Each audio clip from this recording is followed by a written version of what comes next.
Quantas vezes no nosso dia a dia ouvimos ou usamos a expressão falta de ética se referindo à indignação com um comportamento alheio? Se ética era um campo de conhecimento de estudiosos e especialistas, como filósofos, médicos e advogados, parece que ultimamente esta palavra invadiu os noticiários e entrou no vocabulário do nosso cotidiano. Mas será que o seu significado sempre foi o mesmo ao longo da história? Será que ética é um conceito universal? Afinal, o que é ética? Ética não é um saber acabado. Ética não é uma tabela pronta. Uma tabela das condutas elencadas, todas as condutas humanas em 2 colunas. Pode, não pode, pode, não pode. E o professor de ética, aquele que talvez tenha decorado a tabela. Partimos da premissa de que essa tabela não existe e, se existisse, ela estaria caduca no dia seguinte. Porque no dia seguinte estaríamos diante de situações inéditas que teriam tornado a tabela obsoleta. Razão pela qual acreditamos que ética tem a ver com liberdade. A possibilidade que temos de escolher como queremos conviver. A ética parte de uma premissa. A nossa convivência pode ser diferente do que ela é. E, portanto, a nossa convivência pode ser melhor do que ela é. A ética é a inteligência compartilhada a serviço do aperfeiçoamento da convivência. As formigas, por exemplo, também convivem, mais intensamente do que nós, talvez. E todos sabemos como as formigas convivem. Quase todas elas trabalham 24 horas, 2 ou 3 não fazem nada e ficam com tudo. Estranhíssima a convivência entre as formigas. Só que no caso do formigueiro tem que ser assim. As formigas são regidas pela sua natureza, são escravas do seu instinto e não podem conviver diferentemente. Um formigueiro na Idade Média funcionava como funciona um formigueiro hoje. Mas no nosso caso, por mais que não possamos nos orgulhar muito da nossa convivência, temos um alento. Ela pode ser diferente do que ela é. E cabe a nós a tarefa de refletir, de pensar conjuntamente, de argumentar dentro de um grande espaço de diálogo para aperfeiçoá-la dia a dia, para que amanhã seja melhor do que hoje. Ética é porque há liberdade. Se abrirmos mão da liberdade de fazer a sociedade que queremos, teremos também aberto mão da ética. Afinal de contas, nós somos um animal, aliás, o único, que é capaz de decidir, escolher e julgar por si mesmo. Isto é, nós somos portadores de liberdade. Há pessoas que dizem, eu gostaria de ser livre como um pássaro. Precisa cuidado, porque pássaros não são livres. Pássaros não podem não voar. Pássaros não escolhem o que fazem. Não adianta, numa bela tarde, por exemplo, como hoje, às 17 horas, um sabiá andando, ele de repente olha e diz, nossa, acho que está tão bonita a tarde, eu vou a pé para o ninho. E aí ele vai caminhando. É claro que ele não conseguirá fazê-lo. Não é ele que decide. A decisão sobre a conduta dele não depende dele. Exemplo concreto, por que é que às vezes você ouve falar de ataques de cães, pitbull, rottweiler? Por que é que o cão faz o que faz? Porque ele não tem como não fazer. Por que é que, vez ou outra, você tem a ação de um animal que nos parece agressiva? E ela será olhada a violência da natureza, mas ela não pode ser eticamente analisada. Um cão não é bom ou mau. Não existe o mau cavalo, o mau cão, a má formiga, a menos que a gente vá usar padrões de reflexão nossos.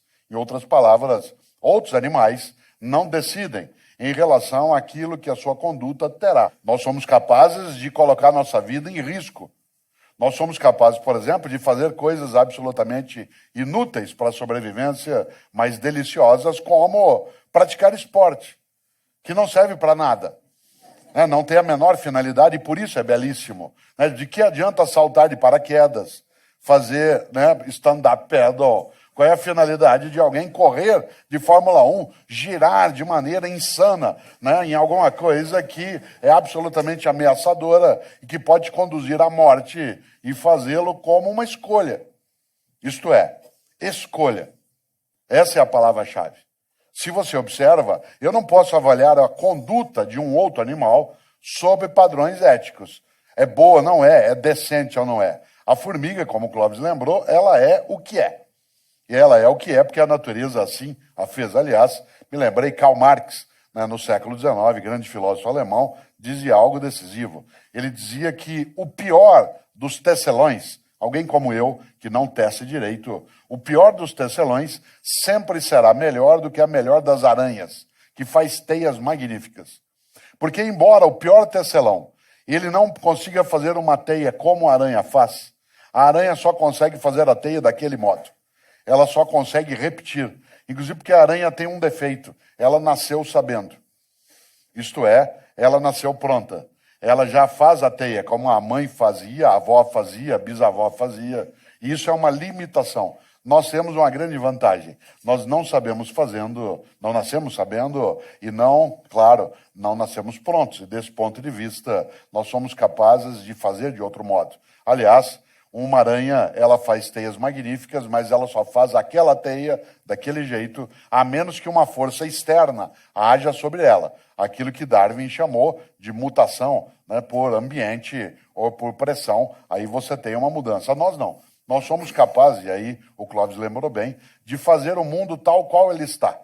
Aliás, esse mundo que hoje temos resulta das nossas escolhas. Não há uma divindade ou divindades, no meu entender, nem no dele, que vieram e disseram assim será. Ao contrário, ele resulta, esse mundo, como ele é, a nossa conduta coletiva, a nossa convivência de escolhas que fizemos. Desse ponto de vista, se é assim ele pode não ser do modo como é, porque se nós assim o fizermos, podemos fazê-lo de outro modo. Nesta hora, nós queremos retirar da reflexão sobre ética algo que é muito usual. E eu vou passar por Clóvis já para ele fazer essa reflexão num ponto. Muita gente diz, eu não tenho como não fazer assim. É o sistema. Eu faço assim porque a vida é assim. Eu estou em vida social e é o sistema que faz assim. Portanto, eu só posso agir desse modo. Para justificar, inclusive, a conduta que resulta de uma escolha pelo malévolo, quando a possibilidade do benévolo existiria. O malefício é a escolha, o benefício também o é. No entanto, o principal argumento que muita gente usa é que eu posso fazer, a vida é assim, é o sistema. É isso? Denomina-se má fé. Quando você nega a própria liberdade.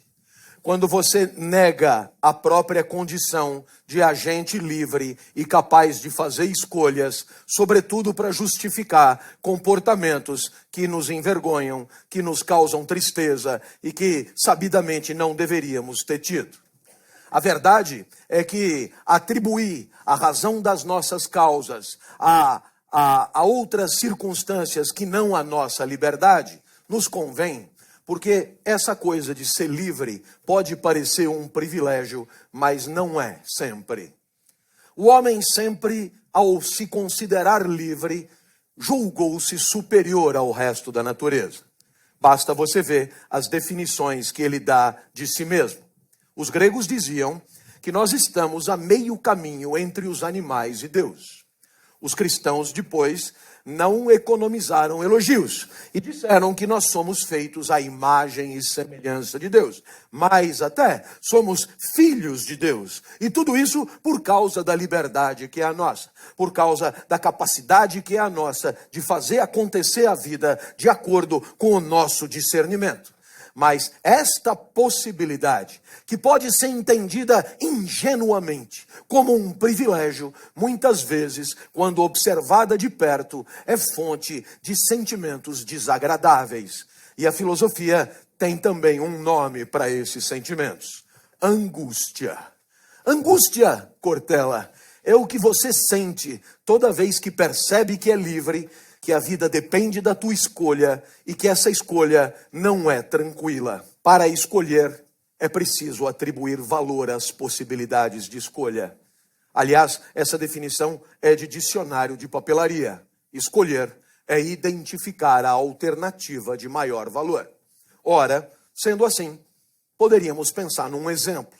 O professor precisa atribuir valor ao aluno, então ele aplica uma prova, ele conclui que o aluno vale 8, e qual foi o protocolo que ele utilizou?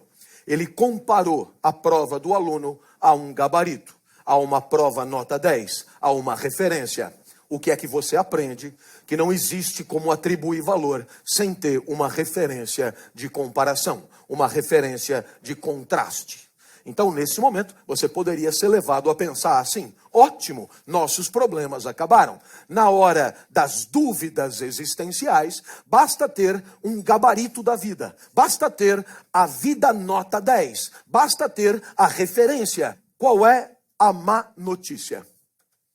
A má notícia é que, diferentemente da prova do professor, a vida não tem uma única resposta certa. Se você vai ao exército, o primeiro valor do banner é a disciplina. E a melhor solução é sempre a mais disciplinada. E na hora da dúvida, quando a corneta toca às 5 da manhã, você levanta. A disciplina é a referência. Mas se você sai do exército e vai para um asilo de idosos, o primeiro valor ali é o repouso. A melhor vida é a mais repousante. E se alguma corneta tocar às 5 da manhã, os velhinhos no máximo levantam para fazer xixi e voltam para dormir, porque aquilo foi um erro. Você percebe que a disciplina, Cortella, é valor. A disciplina manda levantar, o repouso manda continuar dormindo. E você está diante de uma sinuca de bico. Dependendo do valor que você escolher, a solução será uma ou a sua contrária. E aí, a pergunta que qualquer um fará: mas que valor vale mais? A disciplina ou o repouso? E aí, eu digo, esse abacaxi é você que tem que descascar. Você que é livre para fazer suas escolhas também terá que criar uma espécie de hierarquia de valores. E isso eu não poderei fazer por você. Posso dar um segundo exemplo? Vamos pegar um valor da moda, a transparência. A transparência era, até outro dia, um conceito da ótica, atributo do vidro ideal. E foi importado para a ética recentemente, faça de tal maneira a que todos saibam de tudo, sobre todos, o tempo inteiro e em qualquer lugar. A empresa se converte numa casa de vidro. A transparência ajuda a melhorar o cinismo, a hipocrisia, os privilégios, as primazias indevidas. Com a transparência, a vida e a convivência melhoram. No jogo de cartas, o valor maior é o sigilo ou a confidencialidade. E esse é o contrário da transparência. Eu espero que você tenha percebido que no jogo de cartas, a transparência não é bem-vinda. Aliás, em jogo nenhum. E o mercado, por exemplo, é um jogo. Imagine se a sua empresa vai lançar um produto em outubro que vai quebrar as pernas do adversário. Todas as esperanças estão ali. As empresas concorrem cabeça a cabeça. E você, em nome da transparência, pega aquele projeto e leva para a empresa vizinha, para que possa tomar ciência do projeto antes do projeto ser executado. Pois será demitido por justa causa. Será demitido por quebra de sigilo. Porque para que o projeto dê certo, é preciso que a empresa concorrente tenha ciência do projeto o mais tardiamente possível. Eu espero que você tenha percebido que qualquer valor que você pensar pode ser problematizado. E esta complexidade de valores, para usar o termo de Edgar Morin, esses valores complexos são a garantia da tua liberdade. Por quê? Porque se os valores, eles compusessem uma tabela fechada, com um valendo mais do que o outro, se os valores buscassem uma verdade sobre a vida prática, a consequência imediata disso seria o fim da liberdade. Seria o fim da possibilidade de escolha. Mas é porque os valores são complexos que continuamos vivendo a vida cercado de dilemas, quando duas alternativas nos parecem igualmente ruins. De trilemas, de tetralemas. Exatamente por quê? Porque diante da complexidade dos valores, o abacaxi de escolher critérios é nosso. E dessa responsabilidade não podemos nos eximir. Quais são as referências e princípios que norteiam as nossas ações? No próximo bloco, a difícil tarefa de colocar na balança as perdas e ganhos que acompanham cada escolha que fazemos.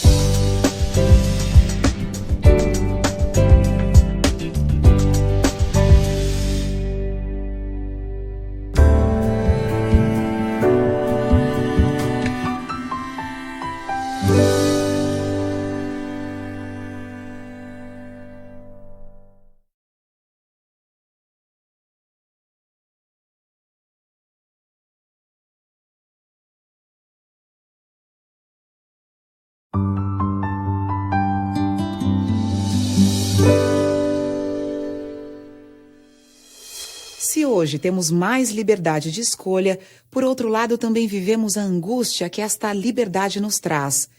Identificar as alternativas, estabelecer uma hierarquia de valores e assumir a responsabilidade de nossa decisão. O que precisamos ter claro são os critérios que vão fundamentar as nossas escolhas. Eu sou responsável pela disciplina de ética na Escola de Comunicações e Artes da USP. E eu disse, a angústia te acompanhará. Aí uma moça levantou a mão. Professor, eu tenho um namorado que faz engenharia aqui na frente, estuda na Poli, mecatrônica. O senhor pode imaginar o tipinho, mas eu gosto dele. E agora, em junho, Corpus Christi, tem Semana do Saco Cheio. Então, a gente aproveita para fazer o JUCA, Jogos Universitários de Comunicação. E esse ano foi em Guaxupé.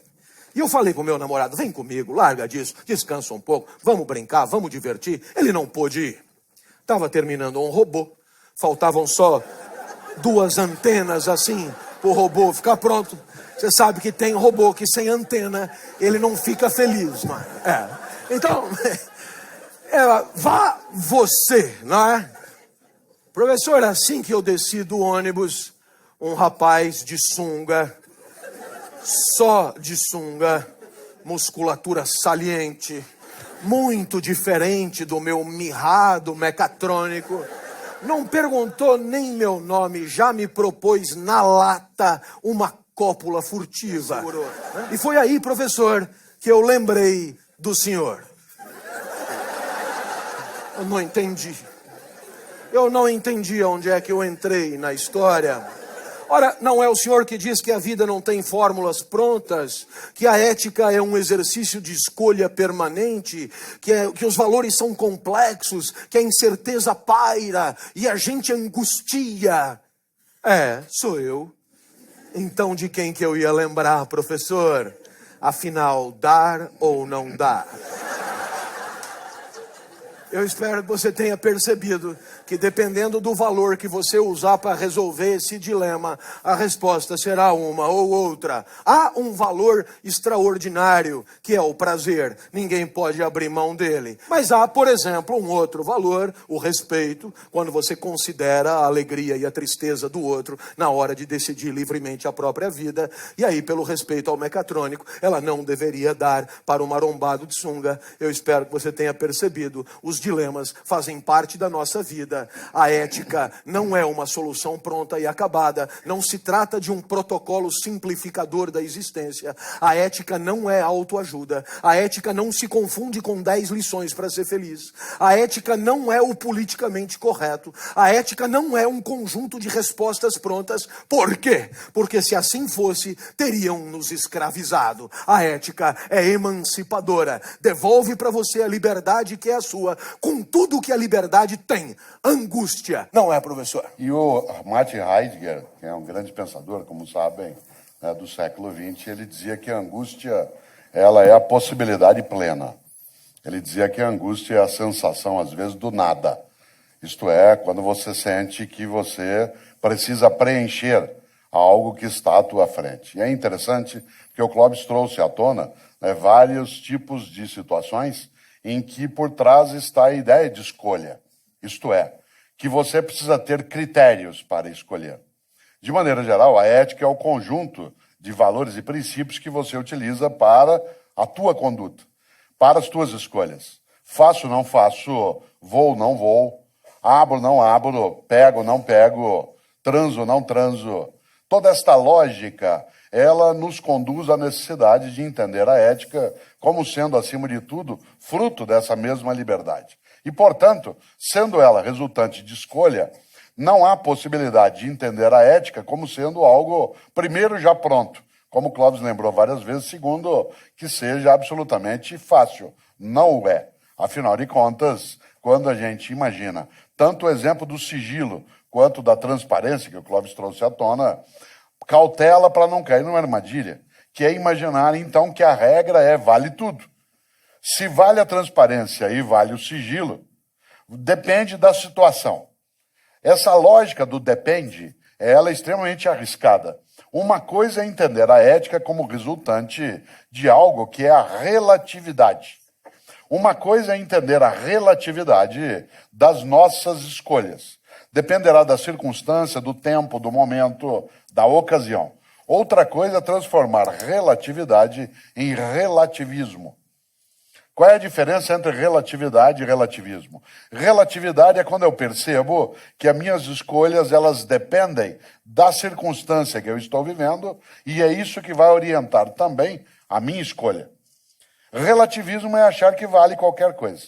Tanto faz, vale qualquer coisa. Vou dar um exemplo que é absolutamente direto, né, nessa percepção, quando a gente imagina, por exemplo, um código de conduta, como os 10 mandamentos de origem hebraica que depois, tanto cristãos como islâmicos, acabaram tendo como referência.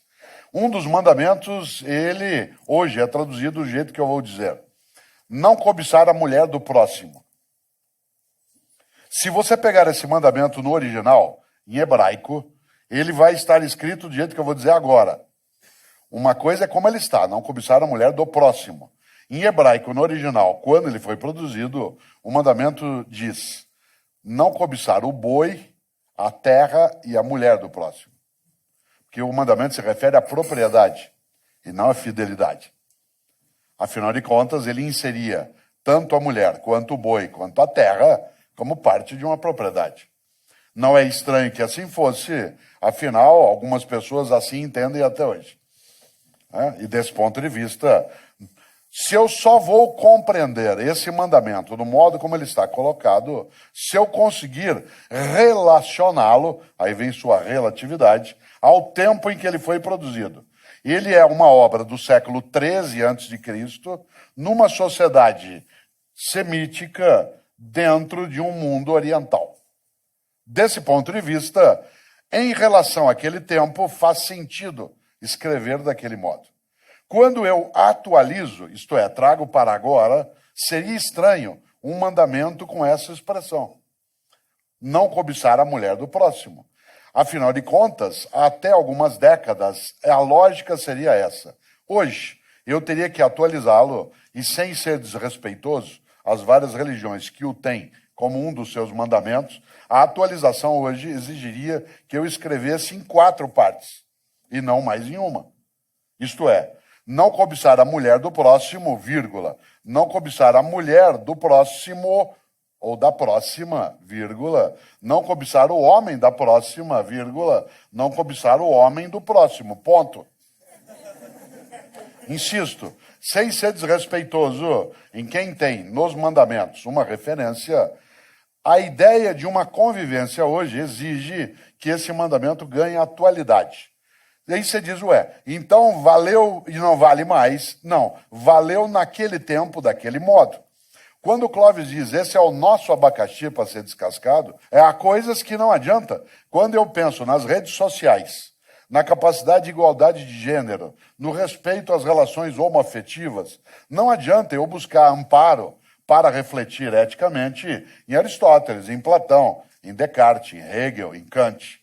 Eles podem dar alguma iluminação para algumas questões mais gerais, mas coisas do nosso mundo de agora são de agora. Vou dizer algo que pode parecer absolutamente óbvio, mas todo ser humano sempre viveu na era contemporânea, sem exceção. Todo ser humano sempre viveu na era contemporânea, sem exceção. E a ética, ela é uma questão contemporânea. Isto é, ela é uma questão de cada tempo. Por isso, há algo que nos ajuda a pensar. Não existe uma ética universal. Ainda não existe. O que mais se aproximou disso como valores gerais é a Declaração dos Direitos Humanos de 1948. Mas não existe ética individual. Muita gente diz, não, mas na minha ética não há possibilidade de ética individual. A ética é sempre de um grupo, de uma comunidade, de uma sociedade. Dizem que a ocasião faz o ladrão e que todo homem tem seu preço. Você concorda com estas máximas? No próximo bloco, o que pensam os nossos filósofos sobre isto?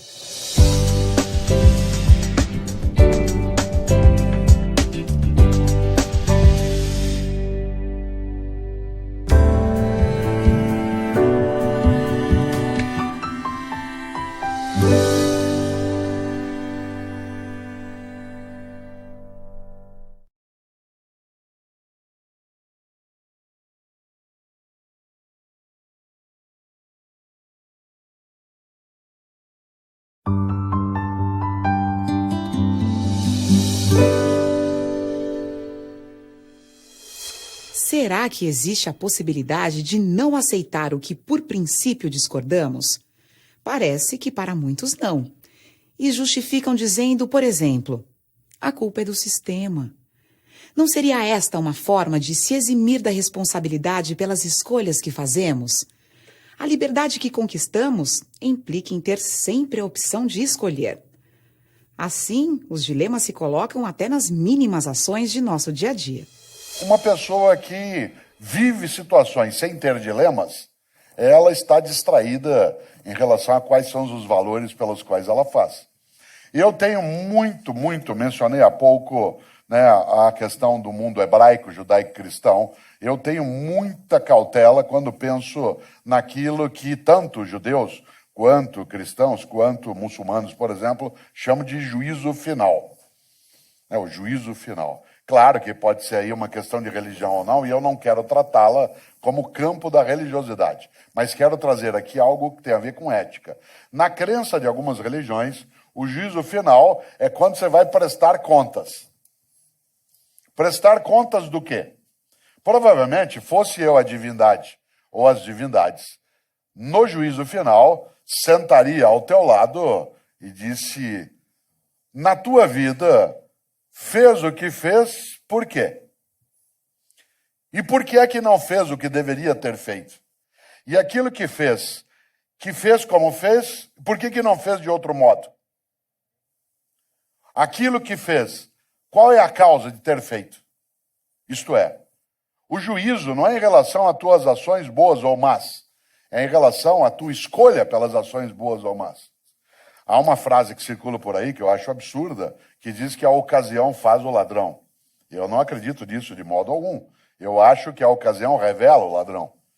O ladrão, ele fez a escolha de sê-lo antes que a ocasião aparecesse. Milhões de pessoas têm a ocasião à sua frente e não escolhem serem ladrões. A escolha, ela antecede a ocasião. Ser ou não. Agora tem outra coisa que complica. Primeiro, valores são relativos, mas não são relativistas. Não é que vale qualquer coisa em qualquer lugar. Há coisas que nós não queremos que tenham validade. Por exemplo, a diminuição da dignidade humana, a diminuição da honra, da capacidade de vida coletiva, a destruição daquilo que dá sustentação à nossa existência. Eu não quero que isso seja relativizado. No entanto, há algo que a gente, claro, tem que trazer para o nosso território. Nós temos dilemas. E esses dilemas, eles são a fonte dessa liberdade, e essa liberdade nos leva a sofrer. A angústia, ela é um sofrimento. Seria bom não ter de escolher em vários momentos, mas não significa que eu não tenha balançado na situação. Nenhum e nenhuma de nós é imune à fratura ética. E eu venho dizendo, e aí passo de novo para o Clóvis, algo em vários lugares, né? Uma das pessoas que eu mais admiro na minha história é um ex-prefeito da cidade de São Borja. Vocês sabem que São Borja, no Rio Grande do Sul, é uma cidade de fronteira. E durante as ditaduras do Brasil, especialmente a ditadura Vargas, né, de 37 a 45, depois a militar de 64 a 84, cidades que são consideradas de segurança nacional, como capitais, fronteira, mananciais, área de porto, o prefeito ele não era eleito, ele era escolhido pelo ditador ou pela estrutura de direção ditatorial.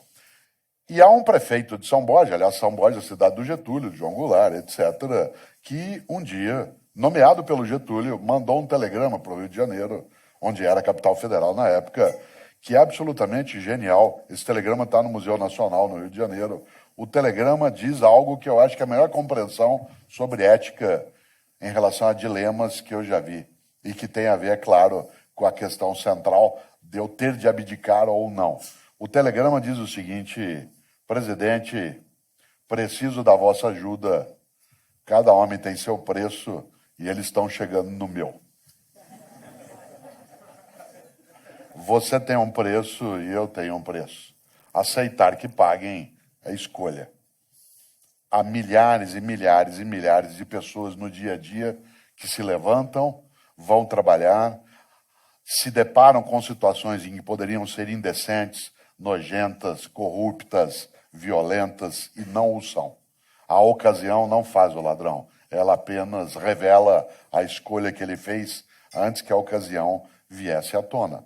E nesta hora, nenhum e nenhuma de nós é imune, porque para fazer boas escolhas éticas é preciso, como diz o Clóvis, e por favor, queria que falasse um pouco agora, é preciso abdicar de alguns apetites. Claro, a ética é um zelo coletivo pela convivência. A ética é um zelo que todos temos que ter com esse patrimônio de convivência coletiva.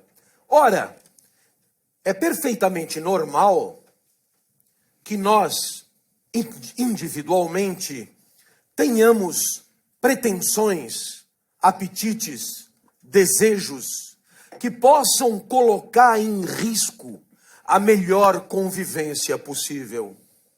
Portanto, a ética é essa disposição inicial que temos para submeter os nossos apetites ao crivo da convivência e satisfazê-los se e somente se esses apetites não forem lesivos a esse patrimônio coletivo. Uma sociedade eticamente desenvolvida é uma sociedade em que todos, por educação, por cultura, consideramos absolutamente normal abrir mão de parte das nossas pretensões em nome desse zelo coletivo pela convivência. A ética é necessariamente intersubjetiva. A ética é necessariamente social. A ética é inteligência coletiva que busca a melhor convivência possível. Porém, como somos todos sociais, como a nossa vida e os nossos corpos são ortopedizados, são estiletados, são esculpidos pelas nossas relações sociais, é evidente que a nossa vida ética tem consequências afetivas importantes. Se eu, porventura, me agachar e minhas calças se rasgassem, eu ruboreceria. Por quê? Porque a heresia de uma regra social, a ruptura de uma regra social incorporada, feita a corpo, determinará no meu corpo uma reação imediata. Assim, nossos corpos, desde Bourdieu e Foucault, são corpos socialmente construídos. E nossos afetos são inseparáveis das regras e princípios sociais que decidimos respeitar. E por isso, a ética também é questão de afetos. E é por isso que temos vergonha na cara. Porque, na verdade, a vergonha é um afeto especial. A vergonha é uma tristeza particular. Todos nós somos essencialmente uma certa quantidade de energia que oscila na hora de viver. O mundo não sai da frente, o mundo não para de se relacionar com o nosso corpo, e alguns mundos, em relação com o nosso corpo, caem bem e alavancam a nossa energia vital. Aquilo que Spinoza chamará de potência de agir. E assim, quando nós ganhamos em potência de agir, a isso damos o nome de alegria. Passagem para um estado mais potente e perfeito do nosso próprio ser. Isto se dá nas relações com o mundo, nas experiências com o mundo. Muito bem, os exemplos de alegria vão ao infinito. Mas não é todo dia que tem pão quente. Às vezes o mundo entristece. É quando você se apequena, quando você se acanha, quando você brocha, quando você perde libido, perde tesão, etc. Assim, o mundo tem uma capacidade infinita para entristecer. Desde o semáforo que fecha na hora que você vai passar, até alguém que ocupa o único lugar vago no banco de ônibus, até, enfim, algum discurso cínico que você ouve na televisão. O mundo é super variado na hora de entristecer. Mas existe, e você que está me ouvindo agora pediria que me acompanhasse, existe uma tristeza especial. É uma tristeza que tem uma causa especial. E essa causa é o próprio comportamento.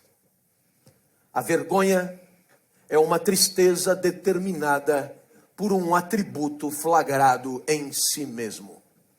A vergonha é uma tristeza que tem como causa o próprio eu. Aliás, a vergonha é um afeto moral por excelência. E por quê? Porque a moral é isso. É uma reflexão do eu com o eu sobre como é que o eu deve fazer, deve agir, deve proceder. A moral é quando não tem ninguém olhando. A moral é você com você mesmo. A moral independe de castigo. A moral independe de repressão. A moral independe de radares fiscalizadores. A moral independe de câmaras que flagram e registram. A moral é aquilo que você não faria, porque você não faz isso. Por princípio. E é claro, tem horas que você age e não fica contente com o que fez. Tem horas que você age e lamenta ter agido como agiu. Tem horas que você é causa da tua própria tristeza. Pois muito bem, tem horas que você se envergonha. O risco maior é perder a capacidade de se entristecer consigo mesmo. O risco maior é o de perder a vergonha na cara. O risco maior é o risco de não perder a face, tornar-se blindado, autista moral, imune. E você age mal e já não se incomoda mais com isso. E você se flagra canalha e não se apequena com isso. E aí você tornou-se sem vergonha. E o sem vergonha é uma crosta afetiva e um enorme risco social. Ética é uma questão de prática, de reflexão. Ética depende do caráter? No próximo bloco.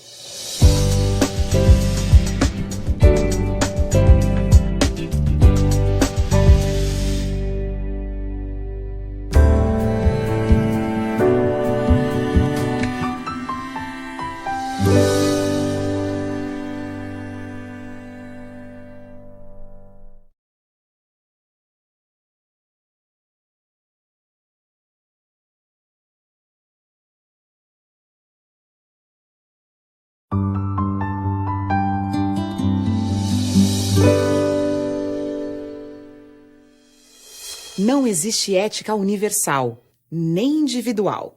Ela é sempre de um grupo, de uma comunidade. Como dizem nossos convidados de hoje, a ética é uma inteligência coletiva que estabelece os princípios para a boa convivência de uma sociedade. Por isso, ética é uma questão de cada tempo, de cada cultura. A Luzia pergunta se a falta de ética reflete a ausência de bom caráter.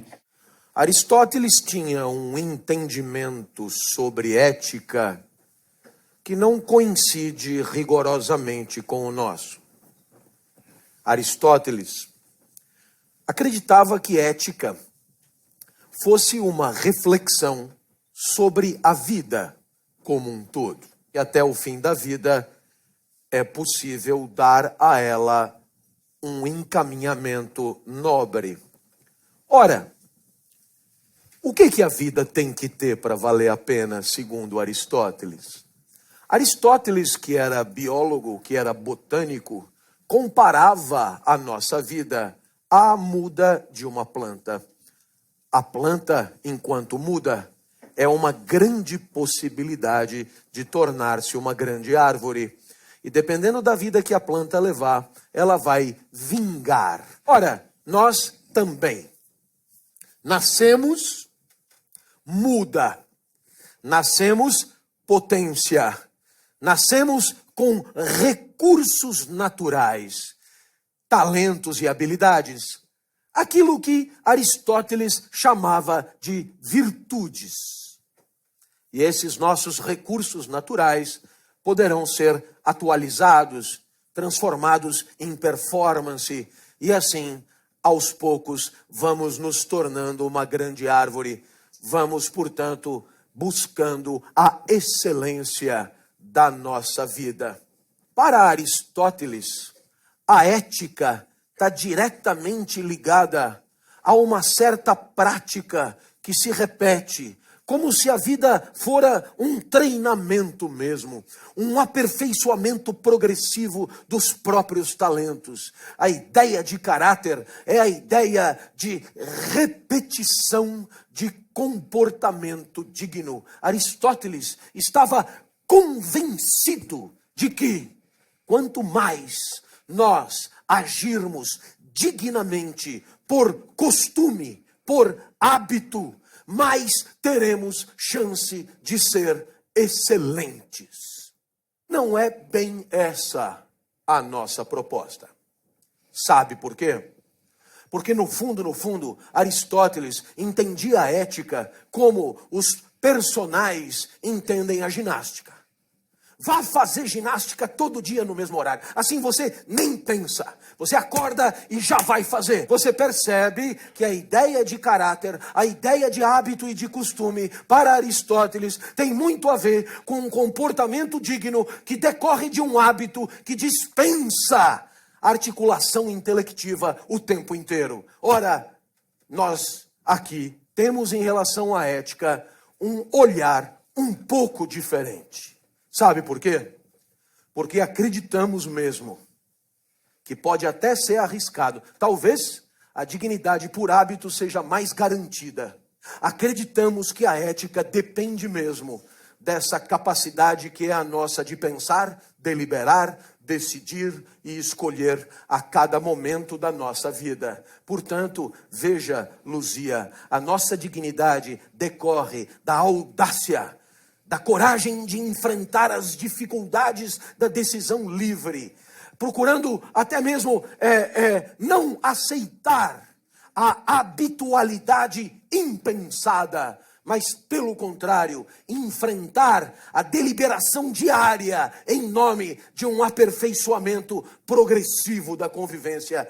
Porque se nos fiarmos no hábito, se nos fiarmos na cotidianidade, se nos fiarmos na repetição, teremos menos capacidade para subverter, para revolucionar, para fazer diferente e para encarar um mundo cada vez mais desafiador que condena nossos hábitos e nossos costumes a uma inadequação segundo a segundo. E aí é algo que eu acho que é forte, e eu não queria não palpitar sobre isso. A ideia de caráter, ela tem uma percepção etimológica que é aquilo que te marca. Em português lusitano ficaria mais claro, porque seria carácter. da onde vem característica, isto é, aquilo que te marca, aquilo que dá a tua identidade, aquilo que fica em você é resignado no sentido de algo que está estruturante. Nesta hora, acho que caráter e ética estão ligados a uma coisa decisiva. Aquilo que é tua característica, isto é, o teu modo de ser, tem valores e princípios que o levam a uma ação. E essa ação, como lembrou o Clóvis agora, resulta de uma escolha, de uma decisão. Diferentemente de Aristóteles, não é uma característica que já está pronta desde sempre e que você só atualiza. É uma potência que vira ato. É uma virtude que se torna real. É uma escolha no caminho. E por isso, o caráter, ele é uma construção. Ele não é um fato de nascimento que vai contigo até o teu final. Portanto, caráter também é escolha. Em 2012, durante uma maratona na Espanha, Fernandes Anaya surpreendeu o público. Ele era o segundo colocado da prova quando viu o queniano Abel Mutai, que liderava com folga, diminuir o ritmo a poucos metros da vitória por achar que já havia cruzado a linha de chegada. O que fez o espanhol? Ao invés de aproveitar a oportunidade para vencer a corrida, alertou o concorrente e o empurrou até a vitória. Um jornalista veio com o microfone e disse assim: por que você fez o que fez? E o menino espanhol disse: fiz o quê? Ele não compreendeu a pergunta. Ele tem valores de conduta em que essa pergunta não faz sentido. O jornalista insistiu, disse: mas por que o senhor fez isso? Ele disse: isso o quê?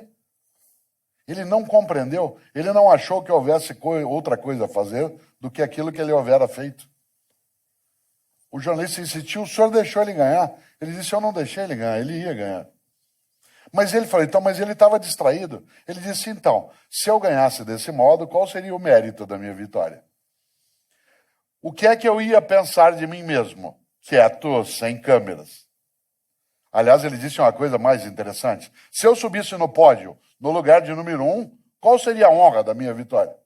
Qual seria a dignidade do meu sucesso? Mas aí ele disse a coisa mais bonita que eu vi em 2012. Ele disse: se eu fizesse isso, o que eu ia falar para minha mãe? Sabe por quê? Porque a mãe é o último reduto que você não quer envergonhar. Seja sua mãe quem for ou quem foi, se aquela pessoa que te deu a luz, isto é, que te trouxe ao mundo, se ela ficar com vergonha de ter te parido, é porque você não presta. Não presta para quê? Para conviver, para estar junto, para ser gestor público ou privado, para ser professor, para ser marido ou esposa, para ser amigo ou amiga. A mãe é o último reduto. Pode parecer romântico, mas a vergonha, ela tem uma fonte matricial, que é o mais fundo do teu eu, que é aquilo que te gerou. Não quero fazer aqui um tolo elogio à questão da maternidade em si. Eu estou falando de outra coisa. Aquilo que você não quer envergonhar. Immanuel Kant, grande filósofo alemão do século XVIII, tem uma frase que é estupenda. Ele dizia, e esse é um princípio que vale para qualquer lugar, ele dizia: tudo que não puder contar como fez, não faça. Tudo que não puder contar como fez, não faça. Porque se há razões para não contar, essas são as razões para não fazer. Claro que ele não está falando contra sigilo e privacidade. Ele está dizendo: tudo que não puder contar como fez. Porque se alguém ficar sabendo, você vai ficar com vergonha de ter feito, então nem faça. Nesta hora, eu citei várias vezes algumas religiões. Me lembro, talvez, daquela que para mim é a mais forte expressão ética que já vi, que aparece numa das cartas do apóstolo Paulo dos cristãos.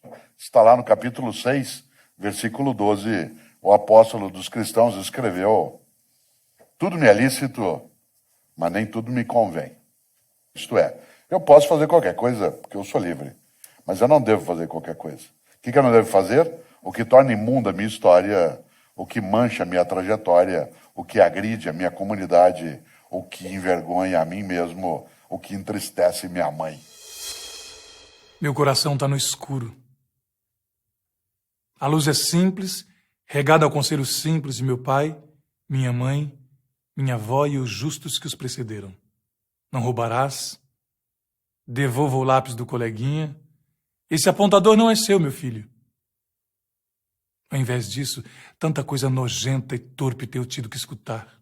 Até habeas corpus preventivo, coisa da qual nunca tinha visto falar e sobre o qual minha pobre lógica ainda insiste. Esse é o tipo de benefício que só ao culpado interessará.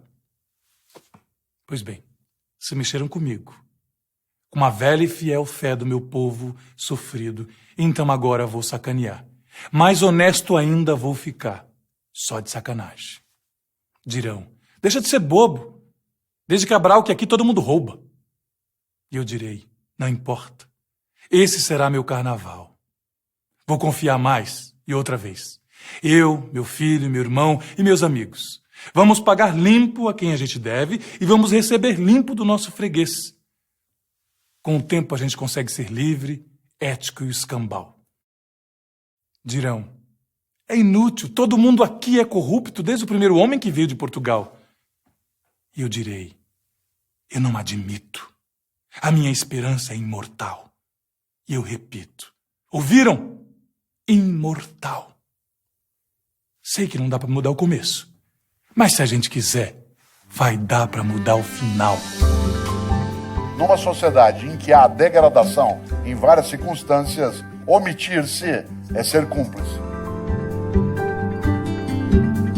A escola não nos proporciona condições para uma reflexão analítica sobre o nosso comportamento moral.